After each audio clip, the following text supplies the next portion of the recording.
Madame, monsieur, bonjour, heureux de vous retrouver sur Amy TV, la web TV qui vous parle de Villemomble. Au sommaire de ce 39e numéro, nous parlerons de Corançon-en-Vercors, la maison familiale qui devient un point important de la campagne municipale. Ensuite, nous parlerons de la distribution de galettes devant les écoles. Une internaute demande « Où puis-je faire du vélo avec les enfants à Villemomble ?» et je vous parlerai des faux comptes Facebook. Vous êtes prêts? Alors allons-y. Avant de lancer ce 39e numéro de Amy TV, je souhaiterais revenir rapidement sur la fronde que mènent actuellement les parents d'élèves contre la municipalité. En effet, monsieur le maire a décidé seul de changer de prestataire de cantine municipale. Il a donc décidé seul, je le répète, sans décision non plus du conseil municipal, de passer le contrat à Elior pour 1 an, 3 millions d'euros.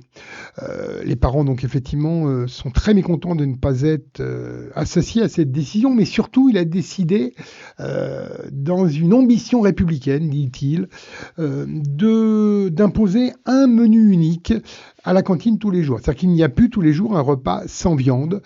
Donc bien évidemment les parents sont très mécontents, le contrat qui était passé en début d'année n'est pas respecté. Donc en ce moment en tant que conseillers municipaux nous n'avons pas plus d'informations que ça, nous allons bien évidemment saisir le maire, mais en tout cas nous demandons instamment monsieur le maire de recevoir les parents d'élèves, de leur proposer un rendez-vous et de dialoguer avec eux sur cette décision unilatérale. Voilà. Nous reviendrons dans le prochain numéro de Amy TV sur ce qui se passe en ce moment.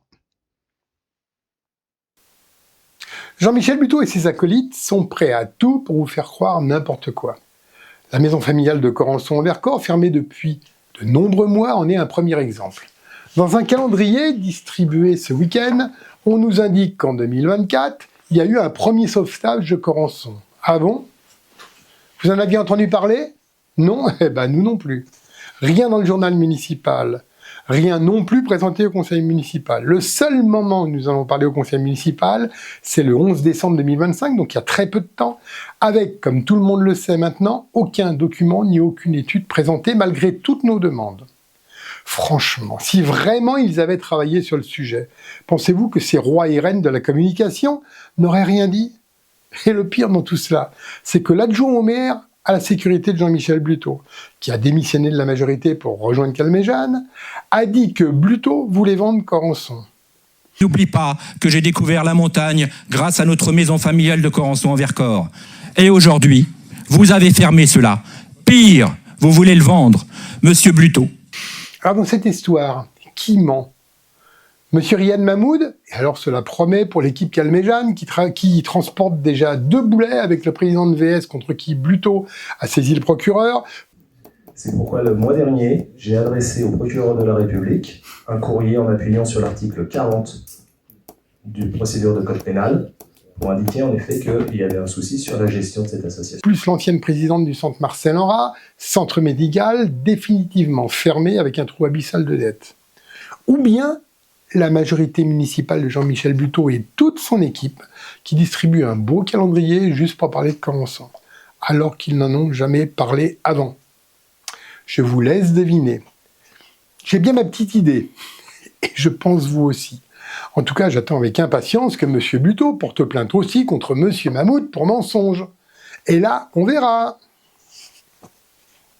Dans une campagne électorale, il y a des choses qui ne se font pas. On peut bien évidemment tracter aux abords des écoles pour rencontrer les parents d'élèves. Mais jamais devant l'école et encore moins avec les enfants. C'est une question de morale et d'éthique. Et pourtant, c'est ce qu'a fait monsieur le maire avec ses adjoints, dont l'adjoint aux affaires scolaires, même pas honte, et même le directeur de l'antenne locale de Villogia. En distribuant quoi? Des galettes devant l'école Saint-Exupéry. Prennent-ils les électeurs pour des cruches?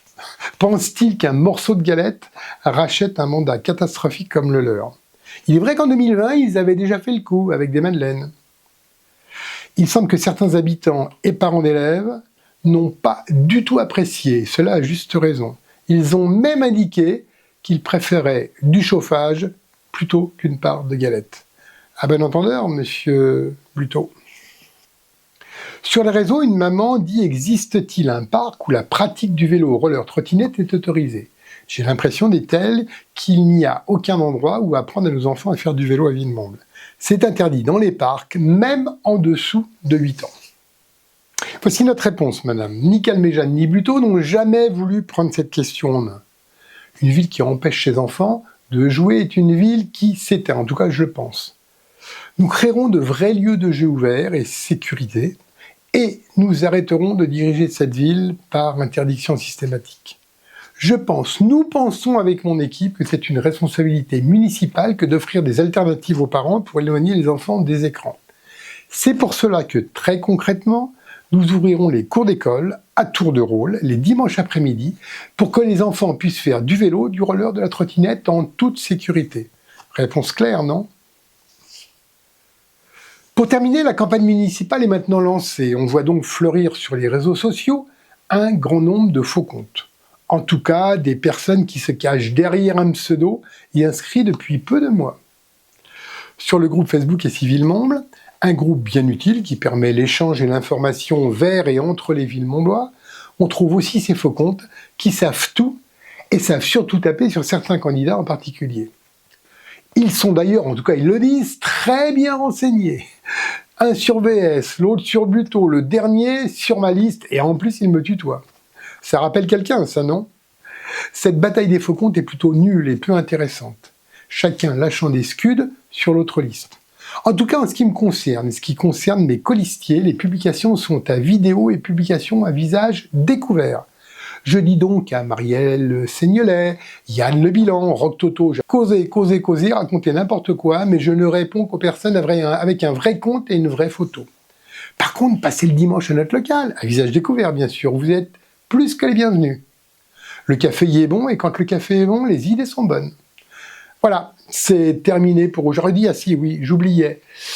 Si vous nous croisez en porte-à-porte les semaines qui viennent, ne soyez pas surpris, accueillez-nous avec le sourire. Et si on vous gêne ce jour-là, pas de problème, dites-le nous et nous repasserons. Voilà, c'est terminé pour aujourd'hui, à la semaine prochaine, et d'ici là, portez-vous bien.